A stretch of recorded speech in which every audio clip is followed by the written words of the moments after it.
जंगल के सारे जीव जंतु कीट पतंगे जंगल का त्याग करके भाग चले हैं अपने प्राणों की रक्षा करने के लिए। इधर भरत जी महाराज प्रभु के कीर्तन में इतने मस्त है कि इन्हें बाहर की दुनिया में क्या हो रहा है इसका आभास। जंगल की आग जलते जलते भरत जी के पास तक आ गई। इनका हिरण का आधा अंग अग्नि में जल गया। जब दाह की पीड़ा आरंभ हुई तब इन्हें पता चला। भरत जी महाराज प्रभु को धन्यवाद देने लगे। हे नारायण, हे परमेश्वर परमेश्वर, आपने मुझ पर अहेतुकी कृपा कर दी। आपने मुझ पर अपनी विशेष कृपा कर दी। प्रभु को धन्यवाद देते हैं। धीमे धीमे समय बीतने लगा। जो इनका आधा अंग जला हुआ है जख्म बन गया। भरत जी महाराज के दोनों हिरण के रूप में स्थित हैं, इनके पीछे के दोनों पैरों से चल नहीं सकते। पीछे के पैरों को घसीटते हुए आगे बढ़ते हैं। शरीर में दाह की पीड़ा, जलन की पीड़ा घेरे हुए है। बड़े जोरों की एक दिन प्यास लगी। जल की तलाश में भरत जी महाराज अपने शरीर को घिसकते हुए आगे बढ़ते हुए कोई एक खड्डा दिखा। खड्डे की पेटी में जल है। भरत जी महाराज वह जल पीने के लिए उस खड्डे में उतर पड़े। जल पिया और जल पीने के बाद बाहर निकलने का प्रयास करते हैं। पीछे के दोनों पैर बेकार है, बाहर निकल ना सके और उसी खड्डे के जल में गिर पड़े। जला हुआ इनका पूरा अंग जल में डूब गया। भरत जी महाराज फिर प्रभु को धन्यवाद करते हैं कि नारायण आपकी विशेष कृपा मुझ पर धीरे धीरे। अत्यधिक पीड़ा के कारण, दाह के कारण, जल के कारण आपका चिंतन जो मैं करता हूं उसमें कुछ अवरोध उत्पन्न हो रहा था। आपने इस दाह को भी अनुशीतलता प्रदान कर दी। जला हुआ भाग जल में डूबा हुआ है। इनके शरीर में विष उत्पन्न हुआ, जहर बन गया। और प्रभु का चिंतन करते करते भरत जी महाराज का मृग का शरीर छूट गया। बोलिए जय भरत जी महाराज की। इसका चिंतन करते करते प्रभु के नाम का संकीर्तन बने, प्रभु नारायण का चिंतन करते करते भरत जी की हिरण की योनि छूट गई। आरंभ में चर्चा हुई कि अंतिम क्षणों में जो विचार होगा वही हम प्राप्त करेंगे। पूर्व में हिरण का चिंतन किया तो हिरण की योनि प्राप्त हुई। अब अंतिम में नारायण का चिंतन किया। अंतिम में हिरण की योनि से किसका चिंतन किया? नारायण का चिंतन किया तो नारायण की योनि प्राप्त हो गई। बोलिए वृंदावन बिहारी लाल की। भरत जी महाराज ब्रह्मकुल में उत्पन्न हुए। भरत जी महाराज का जन्म अब ब्रह्मकुल में उत्पन्न हुए, ब्रह्मकुल में। इनके पिता अग्निहोत्री ब्राह्मण है, कर्मकांडी है।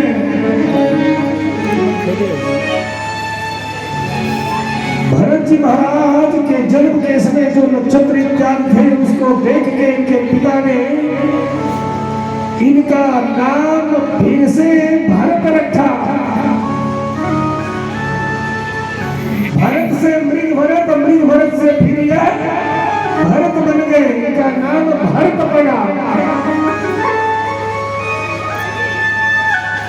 जन्म के नक्षत्रों को देख के इनके पिता अपने भाग्य को सराहने लगे कि मैं कितना बड़ा बड़भागी हूँ कि इतने प्रतापी, इतने ज्ञानी पुत्र ने मेरे घर में मेरे अंश से जन्म लिया। अपने भाग्य की सराहना भरत जी महाराज के पिता करते हैं। समय बढ़ा इनके यज्ञोपवीत संस्कार इत्यादि कर्म करवाए गए। यज्ञोपवीत में गायत्री मंत्र की दीक्षा प्रदान की गई। इनके पिता इनको वेदाध्ययन कराते हैं। भरत जी महाराज ने मन में विचार किया कि आज अगर मैं पिता के कहने के अनुरूप चलूंगा तो निश्चित ही दुर्गति पुनः आरंभ हो जाएगी। पूर्व का इतना धर्म है इनका, इस प्रकार के पूर्व के कर्म है। इस मनुष्य ब्राह्मण की योनि में आने के बाद भी, मनुष्य की योनि में आने के बाद भी इनकी पूर्व की स्मृति नष्ट नहीं हुई। ये पूरा ध्यान है कि मैं राजा भरत से ऋषि भरत हुआ, ऋषि भरत से मृग भरत हुआ, मृग भरत से ब्राह्मण भरत हुआ।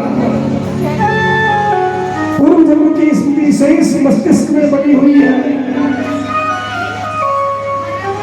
पिता जो पढ़ाते हैं यह तो पहले से ही पढ़ के तैयार है और शेष कुछ जानने पढ़ने की आवश्यकता नहीं है, क्योंकि पूर्व का सारा याद है।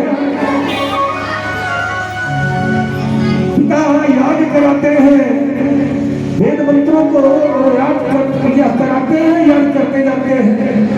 पिता ने कहा पुत्र सुनाओ, तो वही सोचा कि अगर आज मैंने सुना दिया तो कल दूसरा पढ़ाएंगे, दूसरा सुनाया तीसरा पढ़ाएंगे, फिर निश्चित ही मुझे कर्मकांड में धकेल देंगे, पुनः गृहस्थाश्रम में आना पड़ेगा, पुनः भगवान नारायण की नारायणी माया आके मुझे ग्रसित कर लेगी, घेर लेगी, और पुनः जो गलती हुई है वह अपराध मैं फिर करूंगा, पुनः मुक्ति से मैं दूर हो जाऊंगा। पिता याद कराने के बाद कहते हैं कि बेटा सुनाओ। भरत जी महाराज एकदम मौन स्तब्ध से खड़े हो गए, खाली पिता को निहारते हैं, कुछ जवाब कुछ बोलते नहीं। एक बार, दो बार, 4 बार, 6 बार, 10 बार, 20 बार, जब बार-बार पिता ने कहा सुनाने के लिए, बार-बार भरत जी कुछ बोलते नहीं, मौन स्तब्ध से खड़े हैं।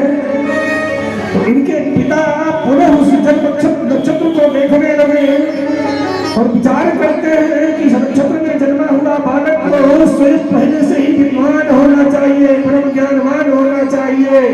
अरे यह तो मूर्ख है, जड़ है, इसकी बुद्धि गोटी है, मुझसे चूक कैसे हुई? पुनः वही नक्षत्र। फिर विचार करते हैं कि लगता है कि मैं आयु के कारण, अधिक आयु के कारण मेरी बुद्धि नहीं चलती, मुझसे देखने में कुछ चूक हो रही है। अरे यह विद्वान भरत नहीं है, यह विद्वान भरत नहीं है, तो जड़ है, मोटी बुद्धि का है। इनका नाम उसी समय से इनके पिता ने पुकारा, यह तो जड़ है, जड़। बोलिए जड़ भरत जी महाराज। ऋषि से हिरण्य, हिरण से ब्राह्मण, भरत, भरत से पुनः महाराज जी अब जन भरत बन गए। इन्हें लोग मोटी बुद्धि का मानने लगे। भरत जी महाराज फिर प्रभु को, परमात्मा को, जगदीश्वर को धन्यवाद देने लगे कि प्रभु आपने फिर मुझ पर कृपा कर दी। मोटी बुद्धि का होने के कारण, जड़ बुद्धि का होने के कारण कोई उसे कुछ कहता नहीं, कोई उसे बात नहीं करता। भरत जी महाराज फिर एकांत प्राप्त हुआ, एकांतवास पुनः करने लगे।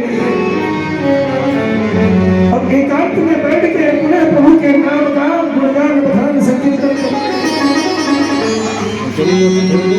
धीमे धीमे समय व्यतीत हुआ। इनके जन्म के समय इनकी मैया के प्राण पखेरु गोविंदाय नमो नमः हो गए। भरत जी महाराज के संस्कार इत्यादि संपन्न हुए। कुछ ही समय में इनके पिताश्री की भी आयु समाप्त हो गई। भरत जी महाराज के पिता की दो शादियां हैं, पर प्रथम शादी से इनके 2-3 पुत्र हैं। घर में उनकी पत्नियां हैं। माता और पिता दोनों का शरीर छूट गया है। भाइयों के सहारे पे जन भरत जी हैं। कुछ समय बीता। भाई बाहर कर्मकांड काम करके आते हैं, धन लेके आते हैं और भरत जी महाराज खाली घर में खाते हैं। एक कोने में बैठ के प्रभु के नाम का गुणगान करते हैं और कोई काम नहीं। अब भाभियों से यह सब देखा नहीं गया। भाभियों ने अपने अपने पतियों के कान धरने आरंभ कर दिए। स्वामी बस बहुत हुआ। अब इस निठल्ले को घर में बिठा के इसकी सेवा हम नहीं कर सकती। हमारा विवाह आपसे हुआ, आपकी सेवा करेंगे। इस फालतू व्यक्ति की सेवा हमसे अब नहीं होती। भाइयों ने समझाया कि भी आखिर जैसा भी है, मंद बुद्धि का ही है, मेरा अपना अनुज है, मेरा भाई है। भाइयों ने जब देखा कि कान भरने पे भाइयों के मस्तिष्क पर कोई प्रभाव नहीं पड़ा, तो समझाना शुरू की। देखिए, हम सब कब तक इनका साथ देंगे, कब तक इसे बिठा के खिलाएंगे। जब तक ताड़ना नहीं मिलेगी तब तक सीख नहीं आएगी। इसलिए सीख लेने के लिए ताड़ना आवश्यक है। आप डांटिए, समझाइए, काम काज करवाइए इसे। कोई कुछ बोलता नहीं है तो ये चुपचाप खाए पड़े रहे बस। भाइयों ने खेती बाड़ी का कार्य इन्हें सौंपा। खेत के किनारे जाके पेड़ पे बैठ के प्रभु के नाम का गुणगान करने में लगे हुए हैं। आओ रामक चिड़ई रामक खेत, रामक चिड़ई रामक खेत, खाने चिड़ई भरी भरी पेट। चिड़िया और छोटा पशु, जंगली जीव जंतु इनकी फसलों को नष्ट करके चले जाए। भाइयों ने यह सब देखा तो क्रोध किया। भाइयों ने कहा, देखा बस अब बर्दाश्त नहीं, तुरंत इनका त्याग करिए। घर में हम सब लोग इन पे करुणा करते हैं, कहीं न कहीं मन में दया आती है। उस दया का ही दुष्परिणाम है। बस बहुत हुआ, ये घर से तुरंत बाहर किया जाए। भाइयों ने समझाने का प्रयास किया। पत्नियों ने कहा, देखिए दूर मत करिए, लेकिन दंडित तो करिए। जब तक दंड नहीं मिलेगा तब तक सुधार नहीं होगा। घर से निकालिए जल्दी। हाँ, पीछे से देख रेख करिए, कुछ अघटित न घटित होने पाए, लेकिन घर से बाहर निकालिए। घर में अन्य बिना किए हम लोग दया करके दे देंगे, बाहर में बिना किए हुए कुछ नहीं मिलने वाला। भरत जी महाराज को घर से निकाल दिया गया। फिर प्रभु को धन्यवाद करते हैं कि धन्य है परम पिता, आपने मुझ पर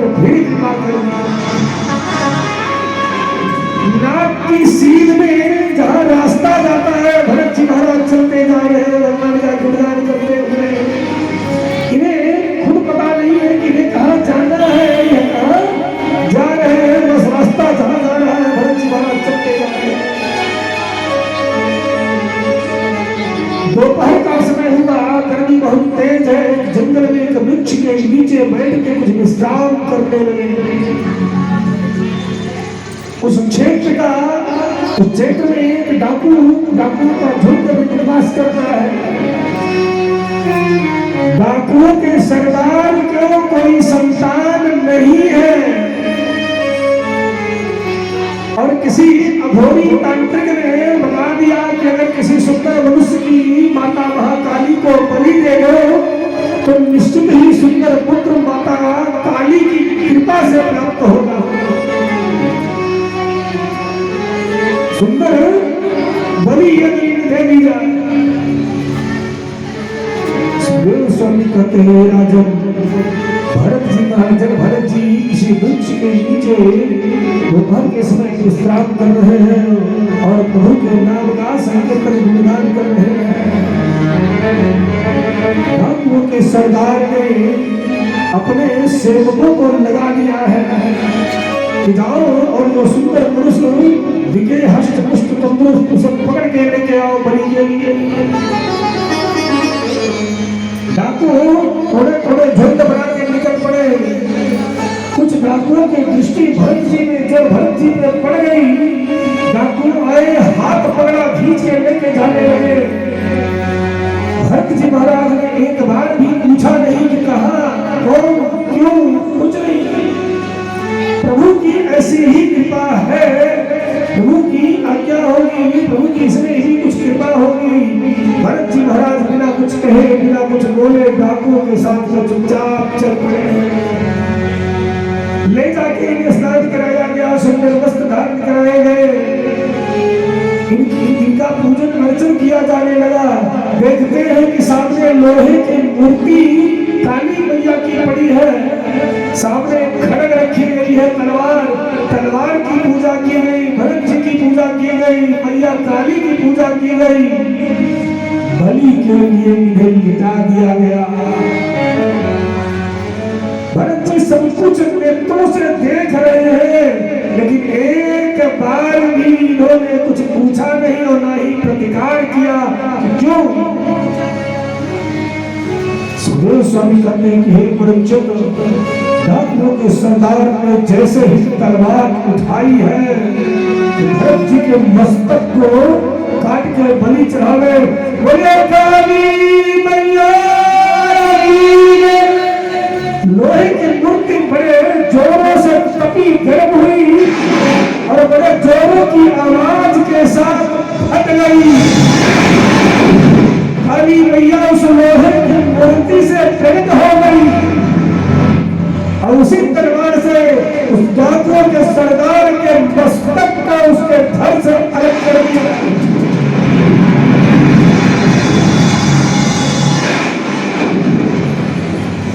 क्रोध में भड़के मैया कटे हुए सर को खेत की भांति खेलने लगी और माता ने कहा, अरे दुष्टों, अरे मूर्खों,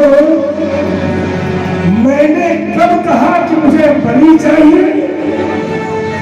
किसी जीव की हिंसा मैंने कब कहा कि मुझे हत्या करके बलि दो? जैसे मेरी दृष्टि में तुम हो वैसे वह भी है। कब प्रसंग आया था ना कि हरि का प्रहलाद जी ने क्या कहा? जब हिरण्याकश्यप ने पूछा कि नारायण कहाँ है तेरा, बलु भगवान से जब हिरण्याक्ष ने पूछा कि तेरा नारायण कहाँ है, युद्ध के लिए कहाँ मिलेगा, तो दोनों लोगों ने एक ही बात कही कि हरि व्यापक सर्वत्र।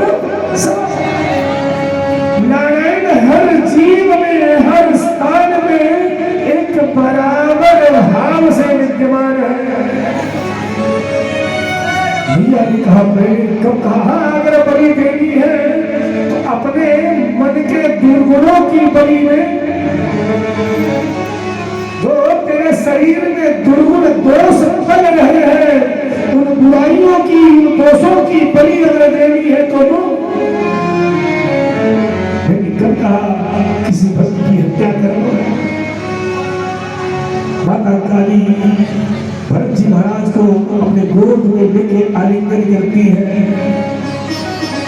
इनके अंग प्रत्यंग को चूमा, दुलारा आशीष देंगे मैया महाकाली अंदर ध्यान है।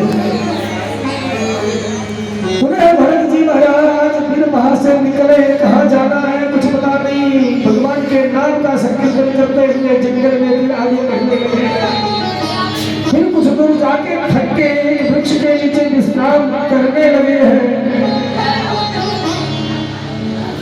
सुखदेव स्वामी कहते हैं राजन, यह जिस देश की घटना है उस देश का नाम है सिंधु सौभीर देश। सिंधु सौभीर देश, उस देश के राजा है महाराज रहूगण। उस राज्य के महाराज है महाराजा रहूगण। महाराज रहूगण कपिल भगवान के परम भक्त है, परम शिष्य है। वह प्रतिदिन कपिल भगवान के आश्रम में सत्संग करने के लिए रहूगण जाते हैं। प्रतिदिन की भांति आज भी रहूगण जी जंगल के मार्ग से सत्संग के लिए जा रहे हैं। 4 सेवक हैं पालकी में, पालकी कंधे सेवकों के कंधे में पालकी रख के रहूगण सत्संग के लिए जा रहे हैं। हे परीक्षित, संजोग कुछ ऐसा बना कि जिस क्षेत्र में भरत जी स्थित है उस क्षेत्र में आने के बाद उनके सेवकों में से एक सेवक की स्थिति बिगड़ गई, तबीयत खराब हो गई। उस सेवक से आगे चला नहीं जाता, पालकी नीचे रख दी गई। महाराज ने कहा देखो जो कोई भी मिले उसे ढूंढ के लाओ और पालकी में जोत दो, लेके चलो, जल्दी करो, सत्संग का समय बीतने वाला है।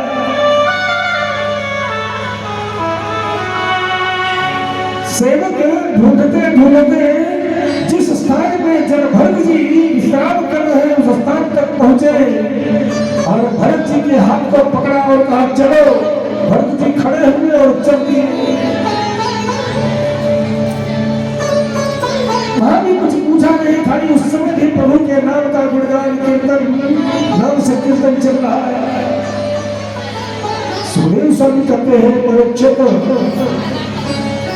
भरत जी पालकी के पास आए, सेवकों ने कुछ पूछा नहीं, कुछ बताया नहीं, कुछ कहा नहीं। पालकी उठाई, अपने कंधे पे रखी। महाराज जब भरत के कंधे पे भी पालकी रख दी गई और कहते हैं चलो। भरत जी महाराज कंधे पे डोली राजा जिसमें बैठा हुआ लेके चल पड़े। पालकी लेके आगे चल रहे हैं। प्रभु के नाम का गुणगान बखान संकीर्तन के रूप में मन में चल रहा है। भूमि पे जीव जंतुओं की हिंसा इनके पैरों से ना हो, इसलिए पकड़े जीव जंतु कुछ आ जाए तो अपने पैर को लंबा आगे बढ़ा देते, कूद के चलने लगे।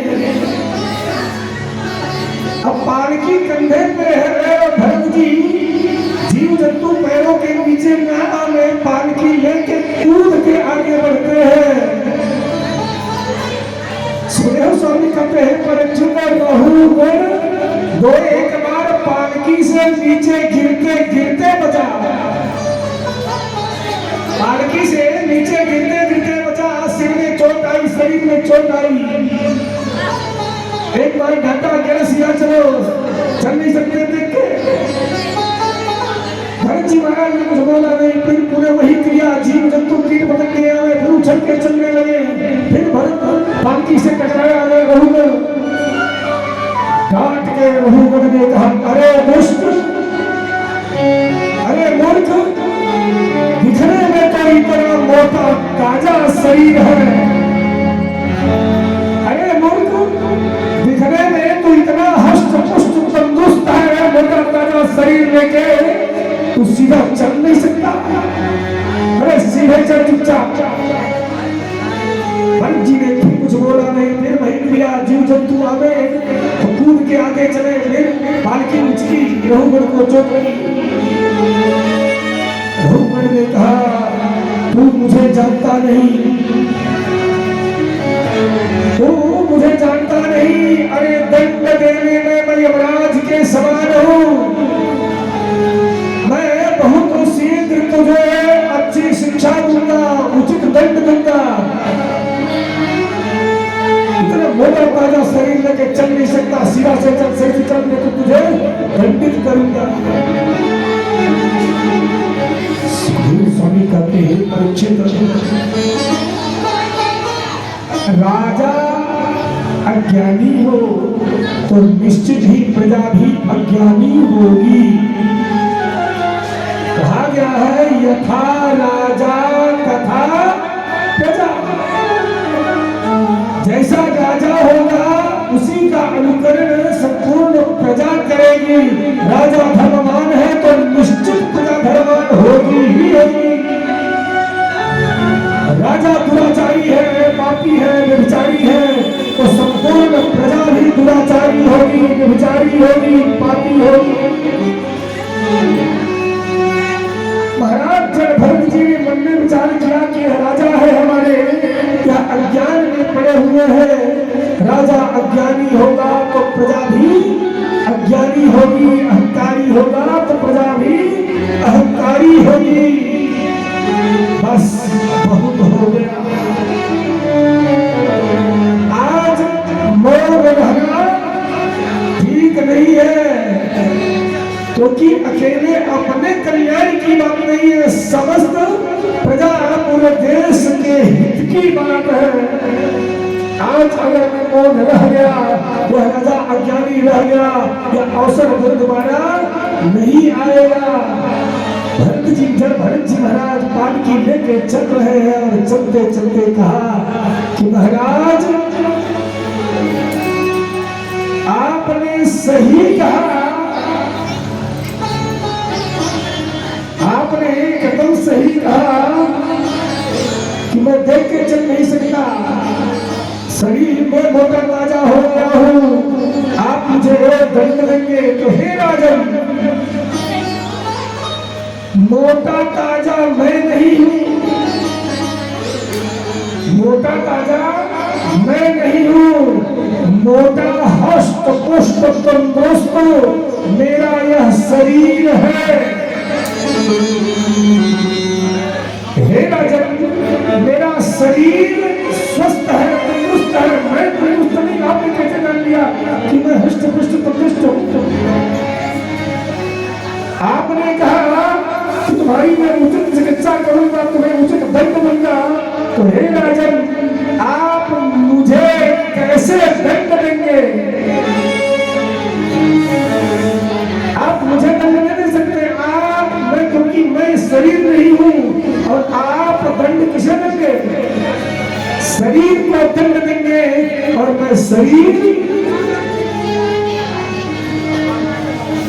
सुखदेव स्वामी कहते राजन, इस प्रकार के गूढ़ तत्वों से युक्त वार्ता जब महाराज रघुगण ने सुनी, रघुगण साधारण व्यक्ति नहीं, राजा साधारण व्यक्ति हो ही नहीं सकता। जो राजा होगा संपूर्ण ग्रंथों को, वेदों को जानने वाला होगा, राजा धर्म को जानने और मानने वाला ही व्यक्ति राजा होगा। राजा साधारण जीव नहीं हो सकता। रघुगण ने जब इस प्रकार से दिव्य योगों की से युक्त वार्ता सुनी, बड़े ध्यान से देखने लगा। महाराज जब भरत को कौन है? साधारण व्यक्ति यह बात सोच नहीं सकता, कहना तो बहुत दूर की बात है। अचानक से इनके कंधे पे जनेऊ दिख गया। पालकी से चलती हुई पालकी से महाराज रघुगण कूद पड़े और कूद के इनके चरणों में, भरत जी के चरणों में क्या आके हाथ जोड़ के बैठ गए कि हे भगवान, आप कौन हैं?